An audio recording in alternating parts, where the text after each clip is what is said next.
Thank you for staying with Nile TV International, and here's another special edition covering the latest in the U.S.-Israel-Iran war. With us now live over the phone is Dr. Mohamed Ezaby, the political expert and the international relations affairs professor. Dr. Ezaby, good morning. Thank you for joining us. Good morning, Mr. Mohammed. Dr. Ezaby, allow me to start with you from the very latest that we have. Now, Iranian Foreign Minister Abbas Araghchi said in the past couple of hours that that Iran has received a request from the United States to restart the negotiations, and that Iran is studying this. You know that Iran has offered to delay negotiations around its nuclear program, open the Strait of Hormuz in return for a lifting of the U.S. blockade on its ports, and that the U.S. President Donald Trump is meeting with his national security team to discuss the Iran issue. Well, always we didn't listen to everything which said by United States or by Iran. Especially that Iran now have agreed a crisis. The oil that Iran owns now need to be exported. Especially no place to put the oil in it. And no way, logically, to stop have the oil from under the land, because if they stop taking oil, so it means that they destroy the well of oil, and it needs a lot of money. So Iran have agreed prices that they have didn't have a place to put the oil in it. And the United States know that. And the delay on this point, especially, is that two ugly waves in front of Iran. The first one is to back the negotiation immediately and accept the conditions that the United States put.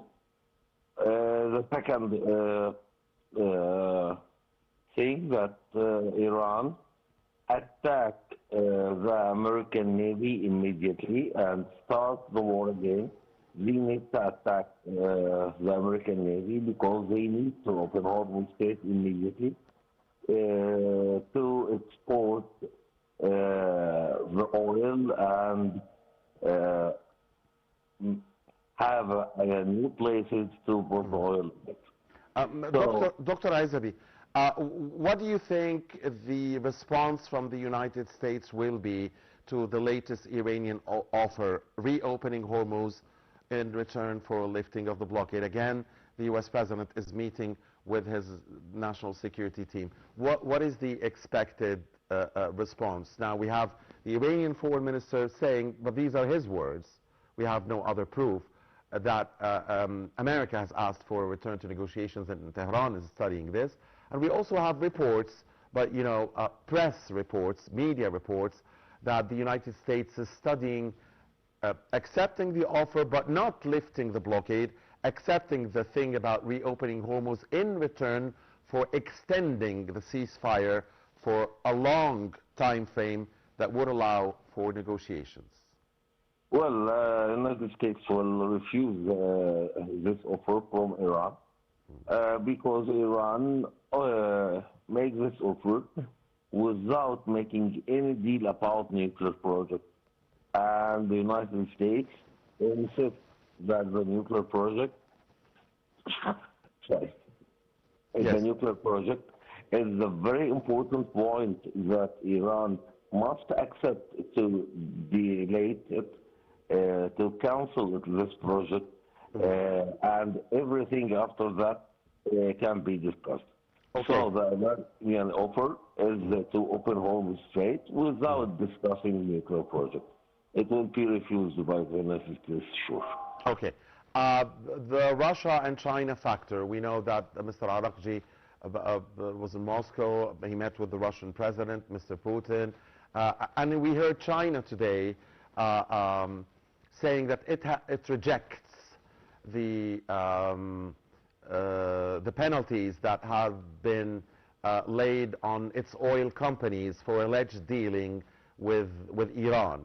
So China's voice, was loud today in rejection of the American-led measures that aim to target Chinese oil companies dealing with Iran.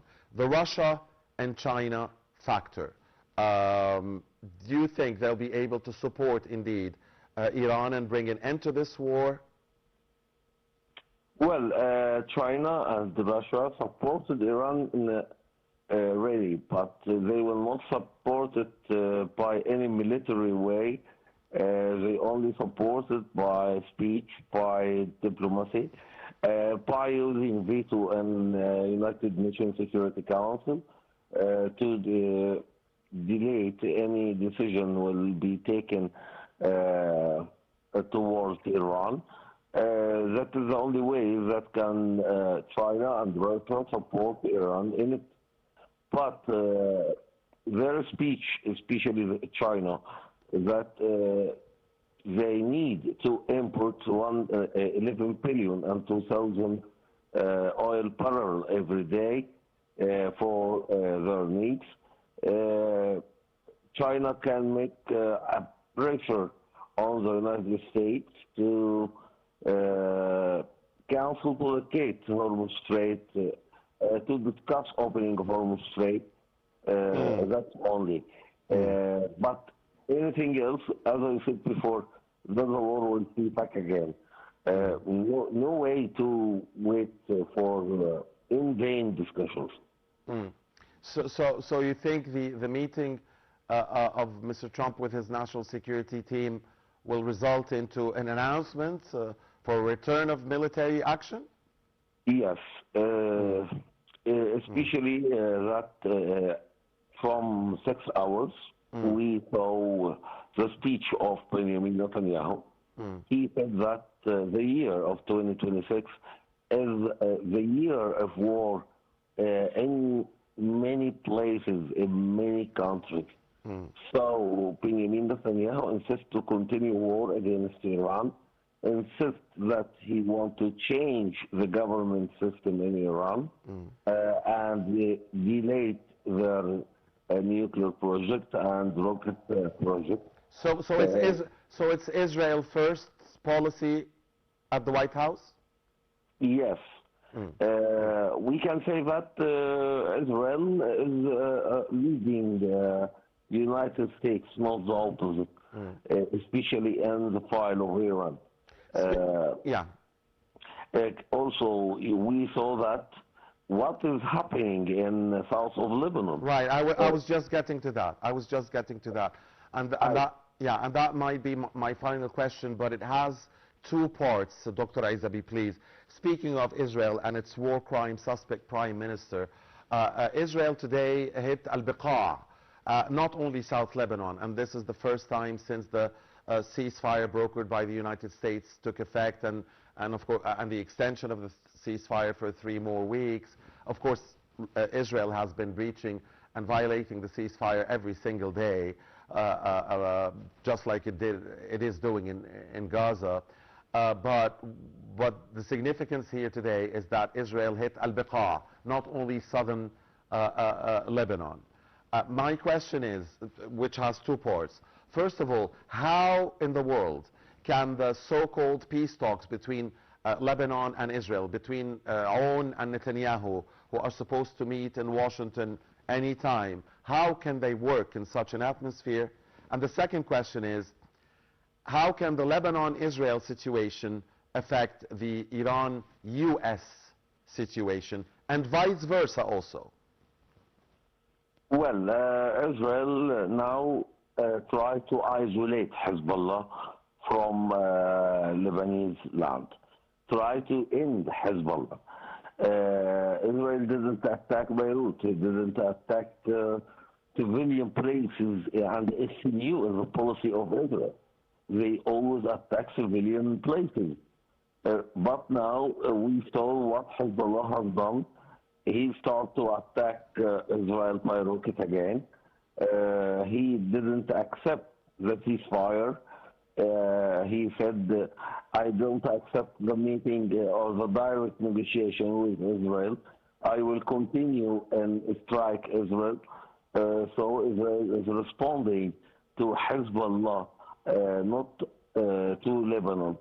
And by what said by Netanyahu today too, that is the deal between Lebanon and Israel is too fragile. But I think it will continue without Hezbollah acceptance, especially that Israel insists to end the existence of Hezbollah. Do you think, sir, that the Lebanese government really can go ahead with this without creating social unrest in Lebanon, to say the least? I mean, the Shiite component in Lebanon is almost 1/3 of the community. Hezbollah is powerful. It has Amal as a partner. The parliamentary speaker comes from Amal. And then there are some also Maronites and some Sunni Muslims, by the way, who support the resistance against the occupation. Not only the Shiite component of Lebanon. Do you see how difficult this will be? Well, the leader of Amal movement will play a great role to end the attacks from Hezbollah towards Israel. That's what happened next days. The Shia in Lebanon, not all of them belong to Hezbollah. Right, that's correct. But okay. At the same time, there are Christian Maronites and Sunni Muslims who support the resistance. Not necessarily, they're not affiliated to the ideology of Hezbollah, but they just simply reject any occupation and any aggression on their lands. So they are against Israel. They are not for peace with Israel. They are not for peace with the enemy.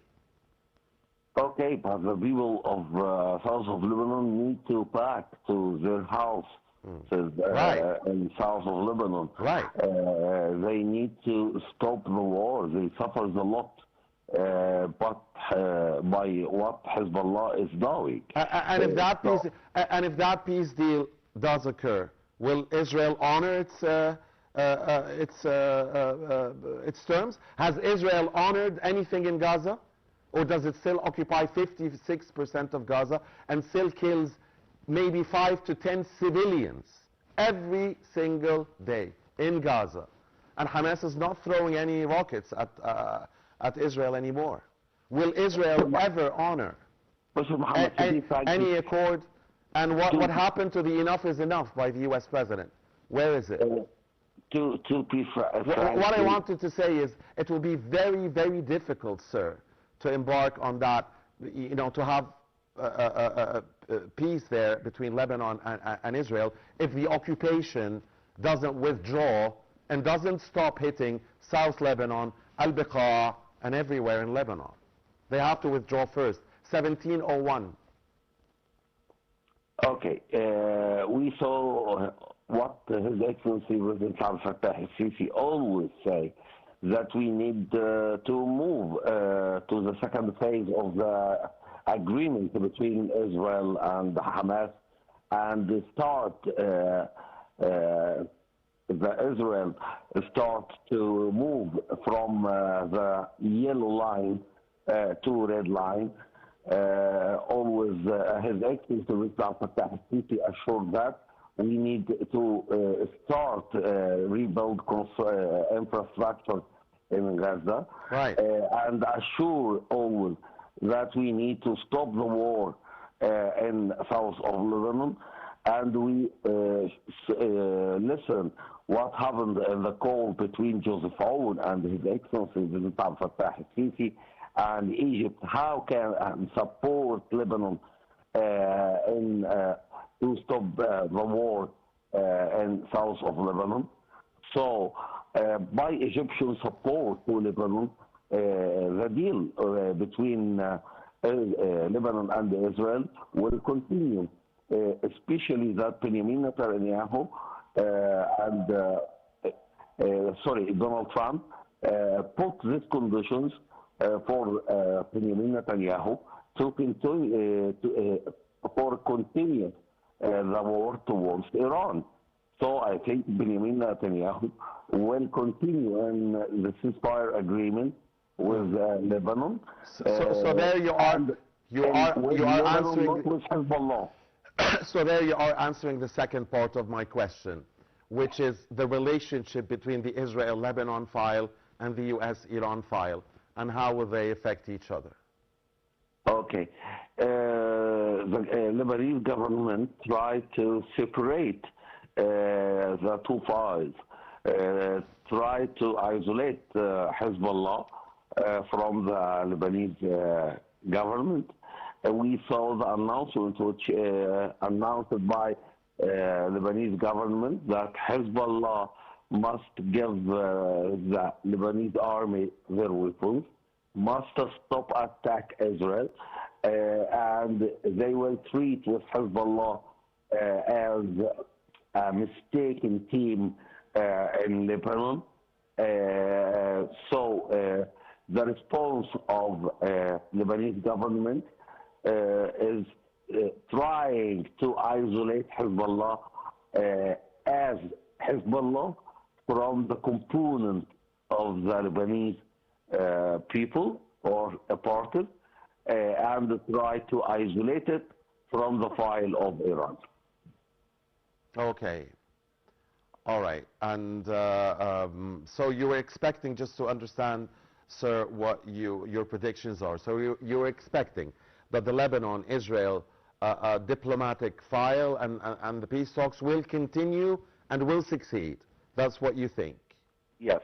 And you are also expecting that the U.S.-Iran, the U.S.-Israel-Iran war will be back?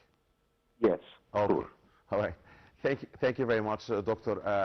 Ezaby, Dr. Mohamed Ezaby, the political affairs expert and the expert on international relations. Thank you, as always, for being with us here on Nile TV International. And of course, no one knows where the files will go. Just the expectations of our distinguished guests with us here in the studio, just like over the phone, just like there are expectations for other distinguished guests, you know, that are very different.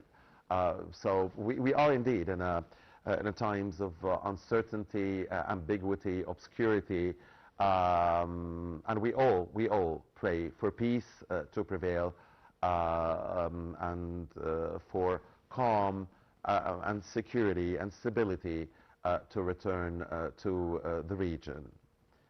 Thank you very much for staying with us here on Nile TV, and please do stay with us. We'll be having more updates and more analysis in the upcoming minutes.